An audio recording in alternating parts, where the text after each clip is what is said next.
Amigos de la Molécula Oficial, estoy esta tarde de hoy en la Ciudad de México, son 2:39 de la tarde, tenemos en una videoconferencia internacional, tenemos a Tania Cepeda de Suiza, tenemos a Sergio Ávalo de Francia, ahorita si no le corrijo yo los nombres, Gerardo de Francia, David de Suecia, José Carlos Morales de España, y entiendo que Eric Obregón se incorporará con nosotros de Alemania. Pues amigos, ahorita que se presenten les pido que cada uno haga una breve descripción de sus nombres, de dónde laboran, dónde es Morena y los objetivos. Pues empezamos contigo, Tania, y que cada uno se vaya presentando y para no ser muy extensos en esta situación. ¿Sale?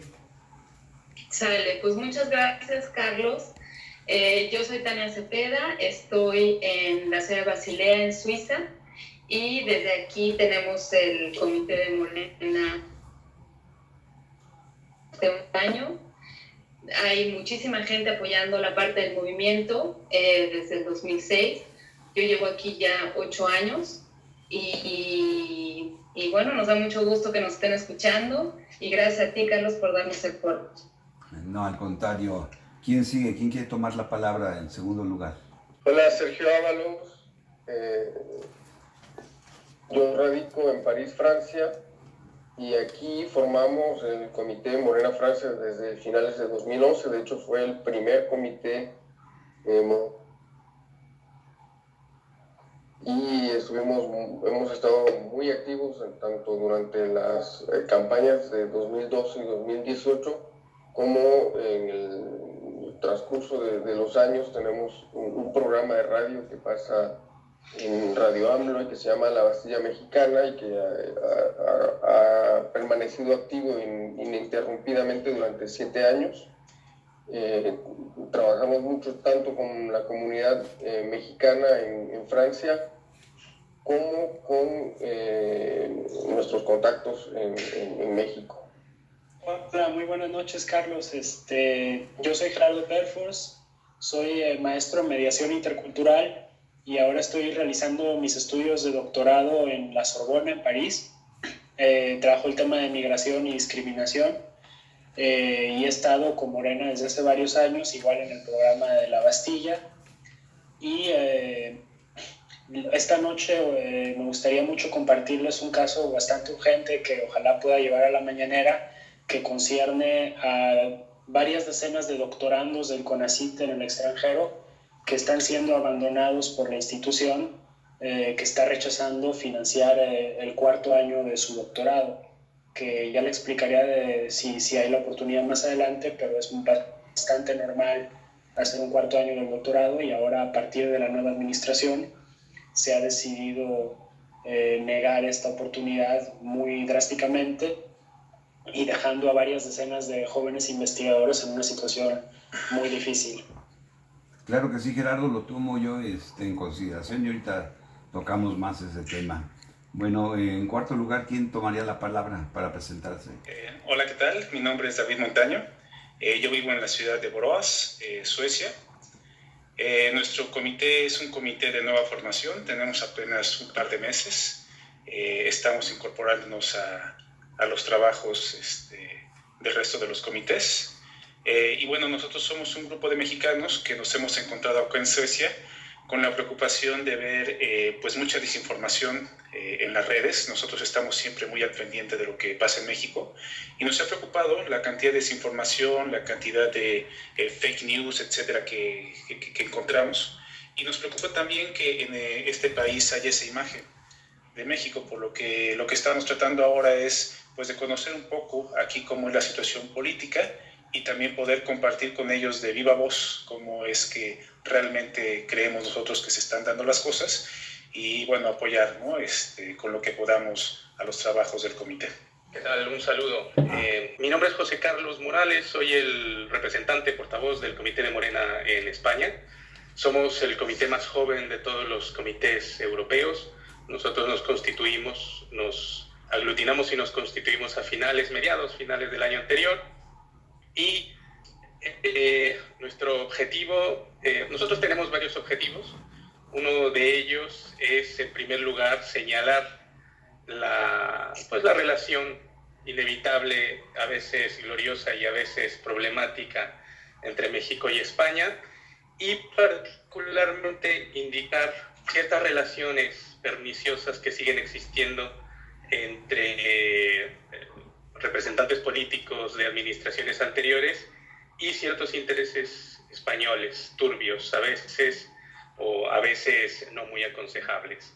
En nuestro comité somos 12 personas, la mayoría de nosotros somos residentes permanentes en España, aunque también hay compañeros que están realizando alguna estancia de posgrado. Así que encantado de conocerte y de saludarte. Pues yo quiero comentarles que yo como reportero, a mí me sorprende la existencia de Morena en Europa, en el otro lado del mundo. Yo tenía conocimiento, sí, de gente simpatizante de Morena, de este movimiento, de la imagen del presidente en Latinoamérica, y prueba de ello fue que, pues en la mañanera, yo creo que ustedes saben el suceso que se presentó con Ricardo Belmont, que él es un periodista de Perú, y pues por azares del destino tocó de que se le extraviara su celular. Yo tuve el acto o el gesto de cortesía de una vez que entró, de solicitarle al presidente que si le daba la palabra, y por eso tuve el conocimiento que en Perú y bueno, en Bolivia, en Venezuela, todo Sudamérica y Latinoamérica, entiendo que hay, y bueno, y en Estados Unidos también sé de la existencia de simpatizantes de Morena, pero no sabía yo de la existencia en Europa. Me había llegado rumores de Suiza, de Suiza sí también, y algo de Australia.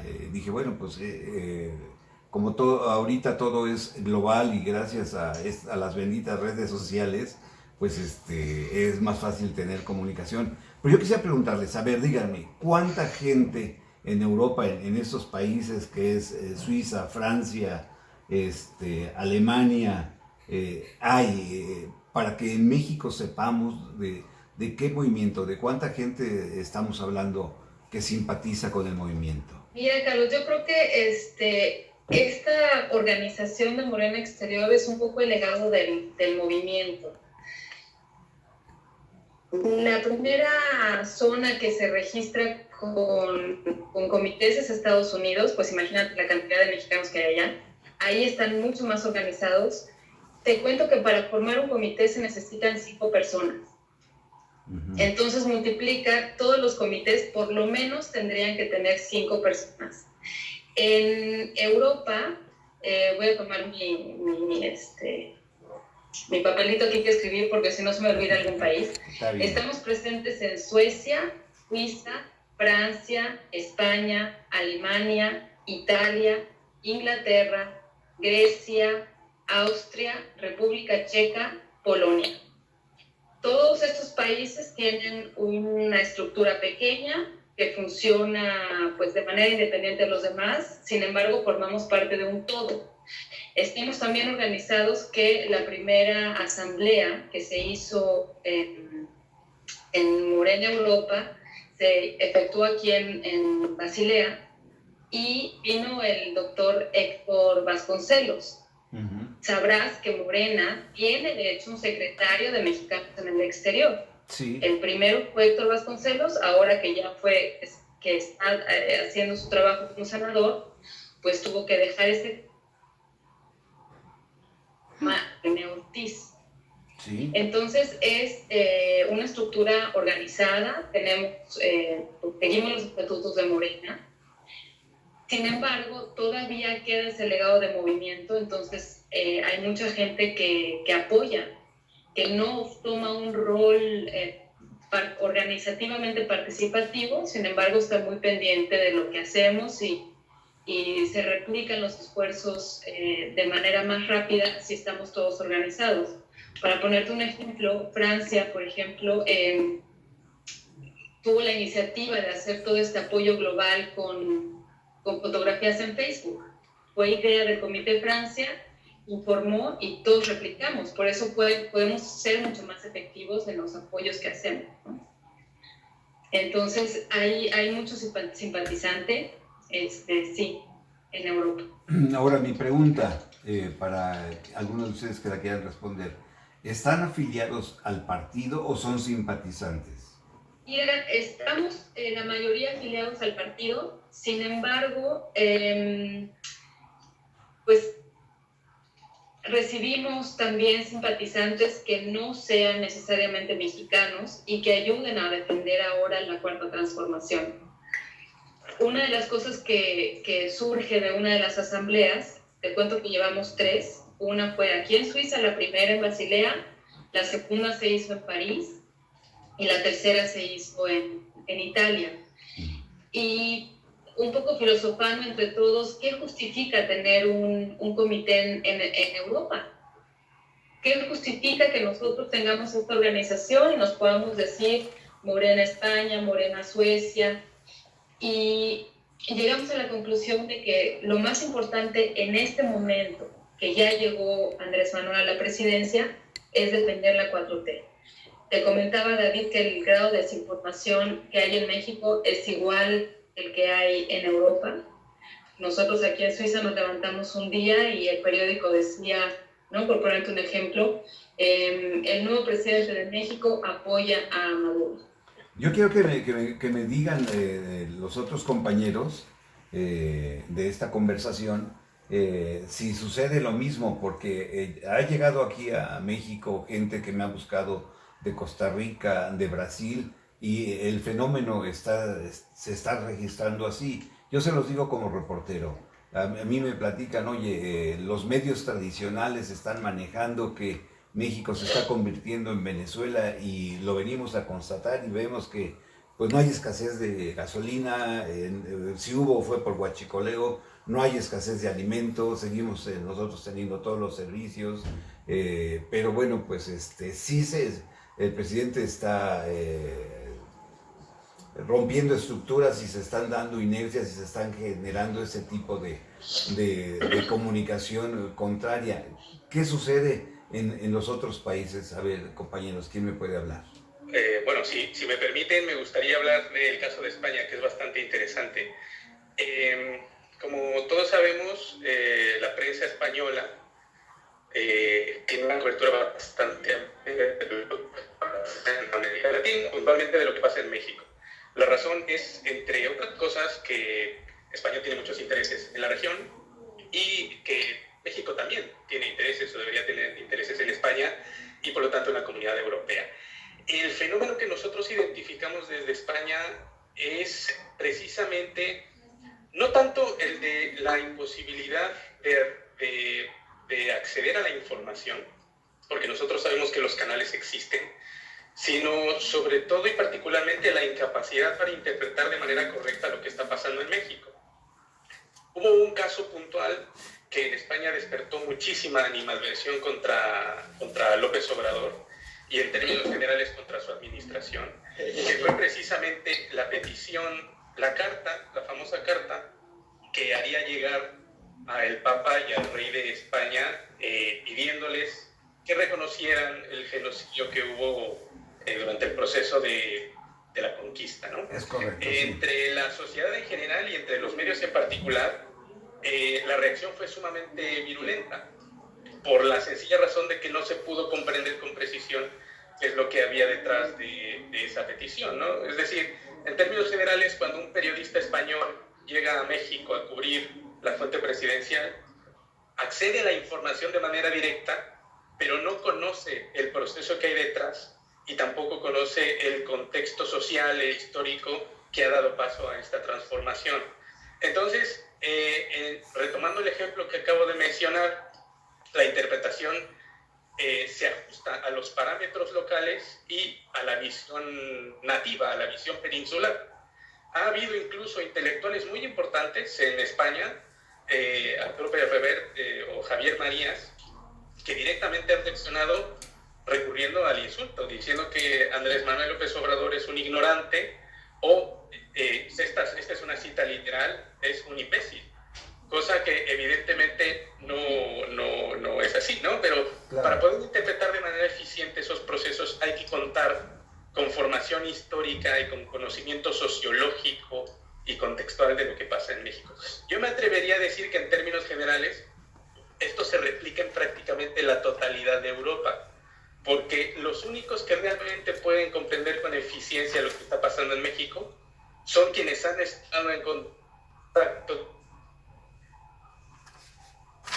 particularmente académicos, universitarios o investigadores, intelectuales y periodistas, definitivamente. Ese es el diagnóstico que tenemos desde España. No sé si el resto de los compañeros coincidan con él o no. Yo coincido parcialmente. Yo pienso que no es que no sepan. Hay un sesgo periodístico e intelectualoide en Europa, quizás más pronunciado en España, pero que no tiene que ver, a mi modo de apreciar las cosas, con la falta de conocimiento, sino con una cuestión ideológica. Si Pérez Reverte y Javier María se expresan así es porque son abiertamente de derecha y les da prurito todo lo que huele a la izquierda, ¿no? Yo pienso que hay más de mala fe que de falta de conocimiento, pero bueno, eso se discute. Pero en el caso francés, a diferencia de España, lo que priva es la desinformación. México, salvo si hay un terremoto o un poco ahora ayer con lo del vandalismo de la manifestación feminista, detalles así, o documentales sobre Cancún o luego el narcotráfico y los aguacates, ¿no? La visión que tienen es muy eurocentrista y muy racista, para decirlo claramente. Si hablaron un poco más de México en estos últimos días fue porque el líder de la izquierda francesa, que además se identifica mucho con nosotros y con Andrés Manuel López Obrador, pasó varios días en México, se entrevistó con Andrés Manuel, fue a la Cámara de Diputados, a la de Senadores, y de repente vimos que había hasta 3 notas que hablaban de México, bueno, en torno a las actividades de este líder de la izquierda, pero lo hacían en ese tono de burla, o sea, para ellos, para la prensa francesa, que además está muy aglutinada, ¿no?, en torno a grupos industriales, es un fenómeno que ha sido estudiado en el medio periodístico. Muchos periódicos que incluso como Liberación, que tenían un perfil de izquierda, ya pertenecen a grandes grupos editoriales e industriales que los llevan a perder ese perfil, ¿no? Entonces la visión que ellos transmiten es prácticamente de burla. Para ellos México es una república bananera, ¿no? Y que el líder de la izquierda francesa diga que va a México a aprender de Andrés Manuel López Obrador o a aprender de Morena, bueno, burlarse es un modo de desacreditarlo, ¿no? Esa es la situación en Francia, al menos. No sé cómo funciona eso. A lo que acaba de añadir Sergio, me gustaría hacer un matiz netamente español, y es lo siguiente. En España todos sabemos que hay un consenso alrededor de la socialdemocracia que es inviolable, al margen de la posición política o la posición ideológica. Entonces, partiendo de ese punto de vista, hay una serie de cosas que defendemos en Morena que por lo menos en España son líneas infranqueables. Por ejemplo, el bien común, el estado del bienestar, la sanidad pública, una serie de elementos por los que la sociedad española pues, ha luchado y mucho, ¿no? Yo insisto mucho, al margen de la ideología, en la interpretación, porque ciertamente lo que hay detrás de Morena es la defensa de intereses que en la mayoría de la región europea pertenecen a la posguerra. Es decir, situaciones que se intentaron rebasar durante los años 40 y 50 que dieron lugar al estado de bienestar y que en la actualidad simplemente no forman parte de la agenda porque se está en sociedades industriales o postindustriales, ¿no? Mientras que nosotros no necesariamente estamos ahí. Con esto quiero decir también que muchas veces explicar de una manera adecuada el fenómeno mexicano puede tener la simpatía en la región de las fuerzas de izquierda, desde luego, de las fuerzas de centro, incluso de las fuerzas de derecha moderadas que tengan una perspectiva institucional seria y constitucional. Es decir, que en el último de los casos, quien defienda las instituciones y el orden constitucional como un consenso social, definitivamente tiene los elementos para simpatizar con Morena. Está la ideología, desde luego, pero la ideología yo en este caso, por lo menos para el caso de España, la dejaría en un segundo plano porque, pues, aunque hay restos posfranquistas, de ideología posfranquista, Franco se murió hace 40 años, ¿no? Y eso es innegable. Bueno, en el caso de Suecia, a mí me pasó que yo voy llegando acá a Suecia apenas en febrero y que me crees que la gente que es sujeta a la información que ve en redes sociales principalmente, y lo que vemos es que para la gente que digamos que no estuvo en México en el momento de este cambio tan importante, tan radical y tan rápido que ha sido la 4T, le es muy complicado encontrar los criterios para poderse hacer una opinión un poco más informada. A mí me tocó que justo estuve todavía este año en México, entonces traigo muy fresco todavía y yo pude estar ahí en México cuando pasó, digamos, este cambio, la primera parte al menos, y me preocupó mucho ver que no se podía contar con esos criterios para distinguir qué es y qué no es por parte de los medios, ¿no? Y luego en cuanto a la prensa sueca, coincido plenamente con mis compañeros. Aquí llegan noticias solamente de violencia, noticias de narcotráfico, noticias negativas en cuanto a México. Y bueno, si bien es cierto que hay una situación difícil en ese sentido, me parece que también está faltando la otra parte, ¿no? Sobre todo siendo Suecia un país tan progresista en tantos sentidos, ¿no? Y creo que coincide mucho con la propuesta del gobierno ahora. Ocupa en que ese tipo de noticias no tengan resonancia acá, ¿no? Entonces nos hemos puesto nosotros como misión también, pues, tratar de informar un poco tanto a los mexicanos como a la gente que vive en Suecia para poder tener mejores criterios para saber qué es lo que está pasando en México. Ahora, quiero yo hacerles esta pregunta y ver si recuerdan.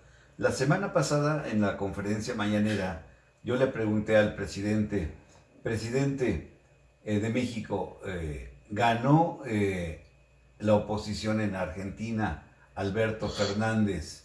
Le dije, la cuarta transformación le está cambiando el rostro a Latinoamérica. Ahora, esta misma pregunta se las hago a ustedes. ¿La cuarta transformación le está cambiando la imagen al mundo? Bueno, yo creo que es muy pronto para decir que le está cambiando la imagen al mundo. Lo que sí yo pienso y lo han dicho principalmente el líder de la izquierda francesa, Jean-Luc Mélenchon, lo repitió en muchas ocasiones en México, que el hecho de que Morena ganara, que la 4T llegara al poder, significaba una esperanza impresionante para la izquierda europea y, por supuesto, para la izquierda en América Latina. E incluso llegó a decir que teníamos la obligación de tener éxito, la obligación de hacer las cosas bien, porque prácticamente en nuestros hombros se estaba poniendo el futuro de la izquierda en el mundo. Y no soy yo quien esté exagerando, fue lo que él expresó, porque desafortunadamente en Europa la izquierda ha ido perdiendo terreno frente a un neoliberalismo despiadado. Y bueno, aunque en Argentina lo que hubieron fueron la posibilidad de que de que vuelva a la izquierda cuando se había dicho que estaba ya prácticamente aniquilada, dándonos los ejemplos de lo que ocurre en Venezuela, etcétera. Por lo menos, si no hay un cambio ya en curso, por lo menos hay una gran esperanza, hay nuevas expectativas en un momento en el que se estaba perdiendo precisamente esa posibilidad. ¿Ustedes consideran que el presidente Andrés Manuel Obrador es un populista?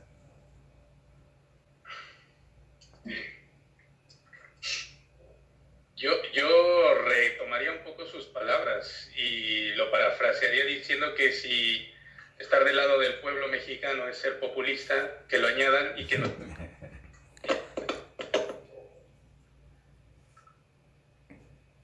Si me repites nuevamente tu declaración porque se perdió la comunicación, Claro, el audio. Claro que sí, que parafraseando a López Obrador, si ser populista es estar del lado del pueblo mexicano, que nos añadan a la lista en la que está él. Yo les digo esto, Sí. perdón, yo les digo esto porque bien, Jimmy Morales de Guatemala, con mucha popularidad, el mismo Trump es con mucha popularidad, han surgido nuevos líderes con nuevos carismas. El presidente es un nuevo líder con muchísimo carisma. Tengo entendido que si tiene el cuarto o quinto lugar en carisma a nivel internacional. Digo, siento yo que tampoco el populismo, aunque tiene ciertos toques de autoritarismo, bien llevado tampoco es malo. No denosto o no critico el ser populista, porque, como decía el presidente, si ser populista es ayudar al pueblo, pues a mí que me apunten en primer lugar. Es por eso que les hacía la pregunta. Sí, es que de hecho, bueno, viéndolo desde el punto de vista de la ciencia política, el término populismo se ha vuelto muy ambiguo. Incluso hoy ya se habla de un populismo de izquierda y un populismo de derecha, o incluso un populismo de extrema derecha. Se ha llegado al punto en que ya no se sabe exactamente de qué se está hablando, y a menudo los medios de comunicación, los opositores a tal o cual régimen, utilizan a diestra y siniestra sin darle un sentido claro, y lo hacen a propósito para desprestigiar. El término, valga la redundancia, termina sirviendo para desprestigiar, para descalificar al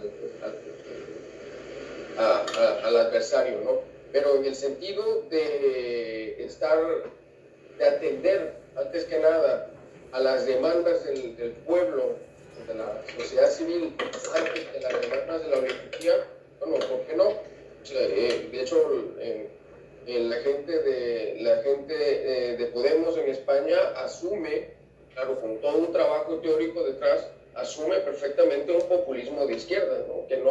Que no es xenófobo, que no es racista, que al contrario, ¿no? Es un populismo de izquierda muy bien definido y muy claro. Bueno, pues me parece que también ya se integró Eric Obregón. A ver, Eric, si estás ahí. Y también te incluyó Carlos Arsinoe Orihuela, que él es nuestro contacto en Argentina y Brasil. A ver, si mientras ellos quisieran hablar y presentarse.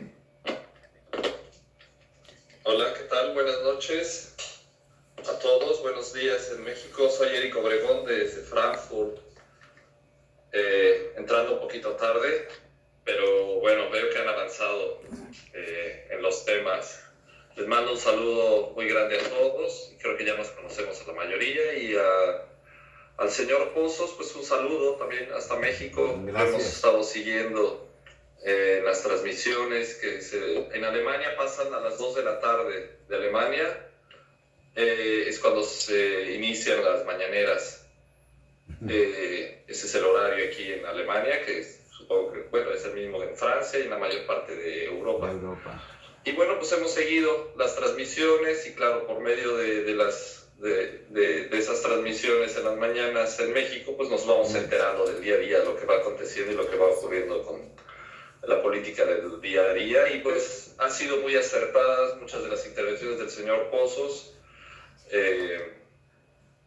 Y claro, ha habido también temas de debate. Somos un comité que estamos aquí en la ciudad de Frankfurt, en Alemania, y nosotros estamos, bueno, no sé, ¿puedo hablar un poquito de lo que he hecho? Por ¿De favor. eso se trata? Sí, Okay. de eso se trata. Sí. Pues para los compañeros, la mayoría ya nos conocemos, aunque veo por ahí un par de compañeros nuevos. Creo que es el compañero de Suecia y tal vez el compañero que está en Brasil, que son los que estoy viendo, creo. No, creo que son ellos los que están. Bueno, el comité de Frankfurt, pues hemos participado en todas las asambleas que se han hecho en Europa. Hemos estado en las 3 asambleas. La última fue en Turín, este año en Italia. Y bueno, hemos tenido una participación interesante, activa. Nosotros en Frankfurt nos hemos encargado de crear lazos con otras asociaciones políticas afines a nuestro movimiento. En este caso fue con el partido, el movimiento de Podemos en España, y con ellos hemos podido trabajar muy bien aquí en Frankfurt en conjunto. Hemos llevado a cabo eventos en conjunto en la Universidad de Frankfurt, y eso nos ha llevado a crear reuniones cada 15 días. Estamos comenzando a hacer círculos de estudio donde miembros de la comunidad latinoamericana se están interesando la comunidad latinoamericana residente en Frankfurt se están interesando por lo que está pasando en México. Me ha tocado especialmente con el grupo de Podemos, gente de origen peruano. Es que es ahí un caso interesante, porque la gente de Podemos es gente muy activa en la política española, pero son dobles migrantes, o sea, es gente que en un momento migró de Ecuador y de Perú, migraron a España, estamos hablando de hace 15, 20 años, y con la crisis en España se volvieron a buscar la vida. Entonces hay mucho migrante latinoamericano que viene de España, pero que ya viene con la nacionalidad española y que se interesó en participar en la política. Entonces, en los grupos de Podemos hay españoles, obviamente, pero tenemos muchos peruanos, colombianos, chilenos, y ven con mucho agrado lo que está ocurriendo en México. Entonces, lo que está pasando en México, a partir de la llegada del gobierno del presidente López Obrador, pues ha generado mucho interés, mucha inquietud, y pues les puedo decir que sí, que los círculos de estudio, los que estamos llevando a cabo, pues hemos llevado, se ha difundido mucha información, y básicamente eso es lo que estamos trabajando. Trato de responder preguntas muy puntuales que me hacen, solamente lo que nosotros, desde el movimiento de nosotros, de lo que está ocurriendo en México, sino también estamos aprendiendo de cosas muy interesantes, como lo que está ocurriendo en Perú, por ejemplo, con los jueces, ese movimiento de un grupo de jueces que están muy activos, y que hay en este momento juicios muy importantes en Perú, también con casos de corrupción y eso. Es decir, en resumen, es un movimiento muy activo lo que estamos llevando a cabo en la comunidad latinoamericana en Frankfurt, que están muy interesados y ven con muy buenos ojos lo que está ocurriendo en México. Bueno, hace falta que se presente una persona más de Argentina, ¿no? Sí, Arce Noé. Nada más que se fue la... Hola, ¿qué tal? Buenas tardes. Teniendo aquí problemas con la cámara. Un saludo al señor Pozos. Sí, efectivamente, yo vi como una especie de enlace de última hora con Sudamérica. El proyecto lo viene trabajando en Europa principalmente. Y llegué a Argentina hace aproximadamente 4 años y tengo, como bien saben algunos de los compañeros, una especie de residencia ambulante. Paso temporadas largas en Brasil y puntualmente en las 2 metrópolis de los países, que son Buenos Aires y Sao Paulo. Cuando me puse en contacto con el grupo, bueno, me pidieron o me sugirieron que organizara, ¿no?, a los mexicanos que estuvieran interesados en participar de esta estructura, que insisto ha sido construida esencialmente en Europa con el programa anterior a esta región del mundo.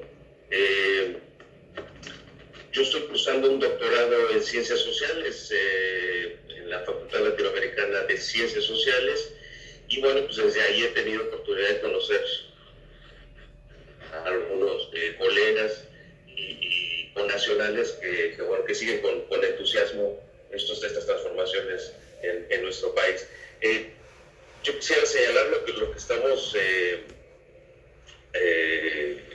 viviendo actualmente o en curso en Argentina, que me parece algo bastante atractivo, estimulante, que es el hecho de que, bueno, pues en las elecciones primarias en Argentina arrojó un resultado de 15 puntos de ventaja frente al oficialismo, es decir, frente al gobierno de Macri, y es altamente probable, inclusive los analistas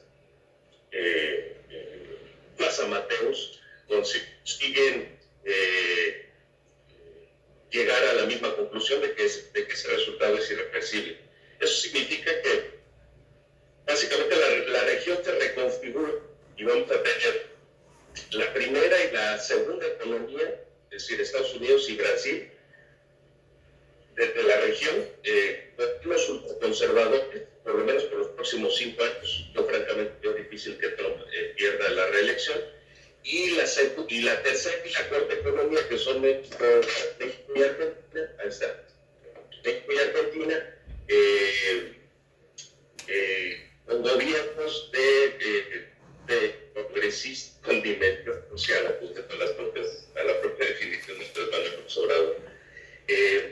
Entonces, digamos, se avecina una cultura muy atractiva en la que va a haber una correlación de fuerzas inestable, ¿no? Y yo creo que desde México tenemos la oportunidad de establecer en la región una alianza estratégica con un eventual gobierno peronista. Todavía falta la elección, no podemos anticiparnos, pero las inercias, insisto, son aplastantes, avasalladoras. Difícilmente se revierte ese resultado. Ha sido catastrófica la gestión de Mauricio Macri.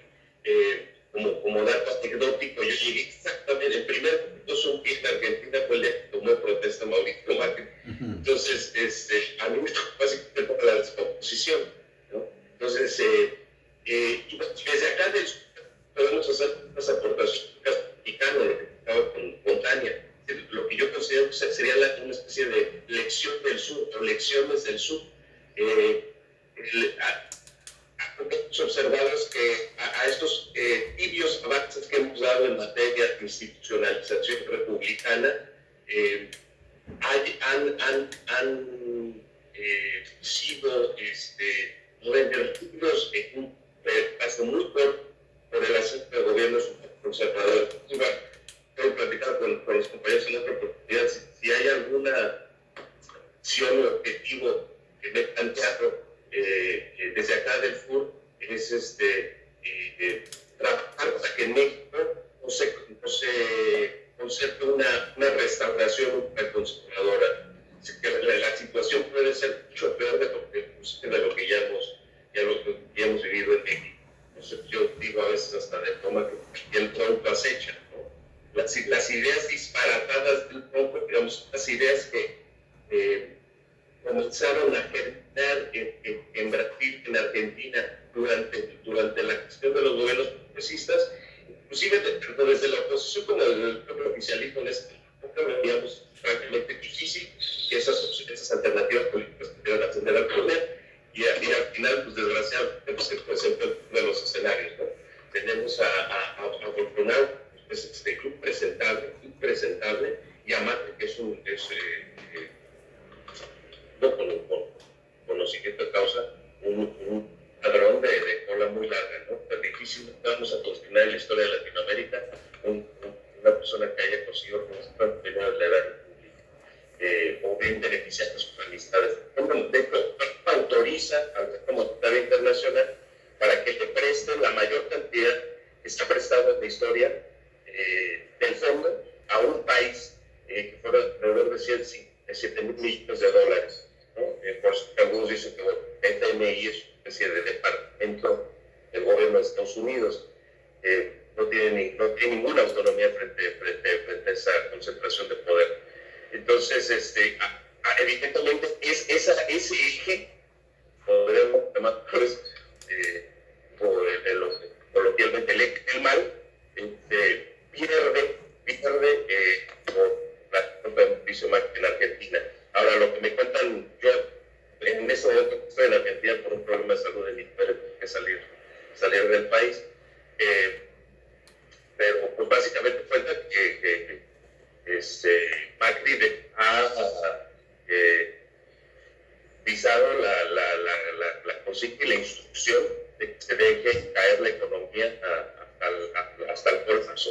Entonces la recuperación de Argentina va a ser no tan diferente de la del 2001 en términos de deuda externa, hasta 4 puntos porcentuales. Entonces, ser un gobierno, el peronismo que se atiene, con una responsabilidad mayúscula dentro del terreno del campo doméstico nacional.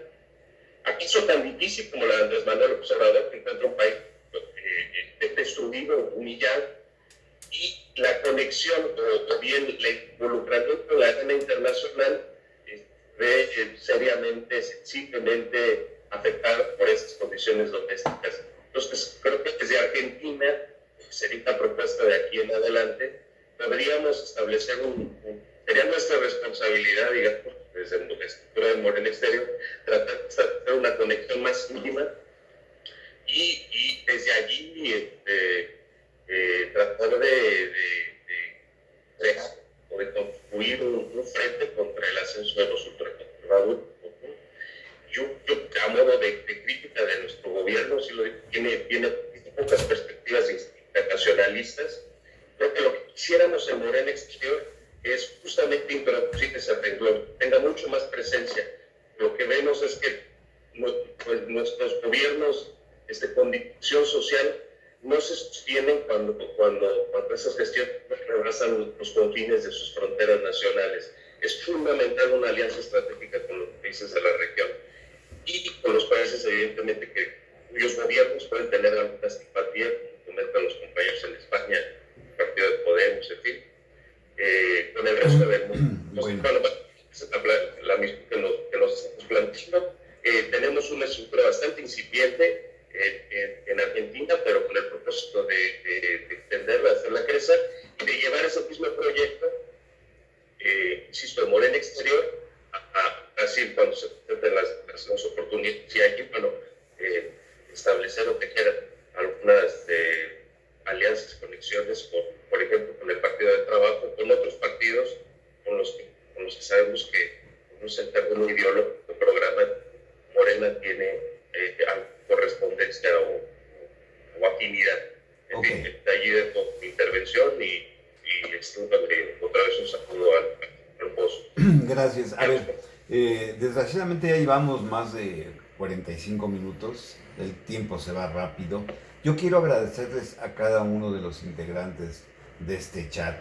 Y yo me gustaría que termináramos con una conclusión breve y hacer el compromiso que el próximo domingo nos pudiéramos reunir y en donde cada quien me expresara algún caso concreto y alguna pregunta. También en un momento dado estaba lo del CONACYT, para yo hacérselo patente al presidente, porque pues eso repercute a estudiantes mexicanos en el extranjero, ¿no? Muy bien, creo que Eric Obregón tenía solamente una última palabra que decir. Claro, adelante, Eric.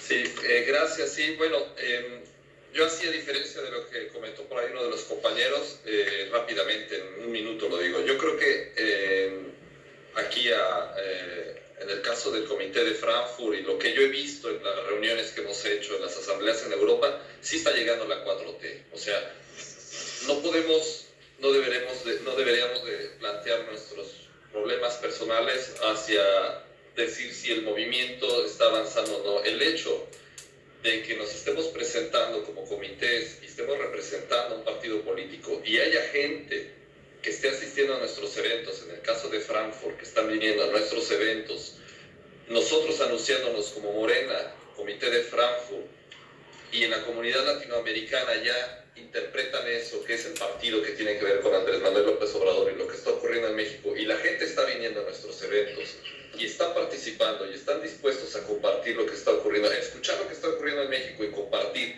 y llevarlo a sus casas y decir qué es lo que ocurre en México, yo creo que eso ya es un avance importante.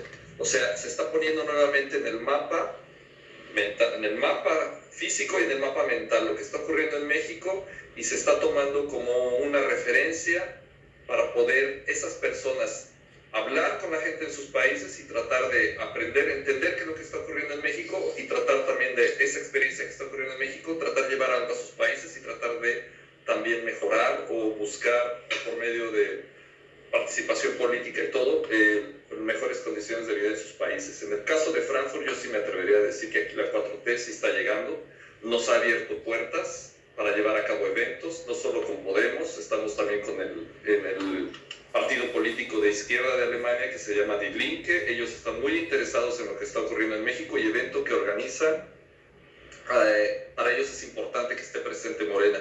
Podríamos ahondar dentro de 8 días para dar información de todos los proyectos y todo lo que estamos llevando a cabo. En el caso de Frankfurt, yo sí me atrevería a decir que la 4T sí está llegando. Gracias. Perfecto, amigos, pues Tania, Sergio, Gerardo, David, José Carlos, Eric, no sé si me falta más y le ofrezco disculpas, pues les agradezco su confianza y pues espero vernos y escucharnos el próximo domingo como lo pactamos. Pues que tengan para todos un bonito día, una bonita noche, una bonita tarde, de acuerdo en el lugar del mundo en que se localice. Gracias a todos. Gracias. Gracias a todos. Gracias, Tania. Bye. Saludos, pasado. Chao. Chao.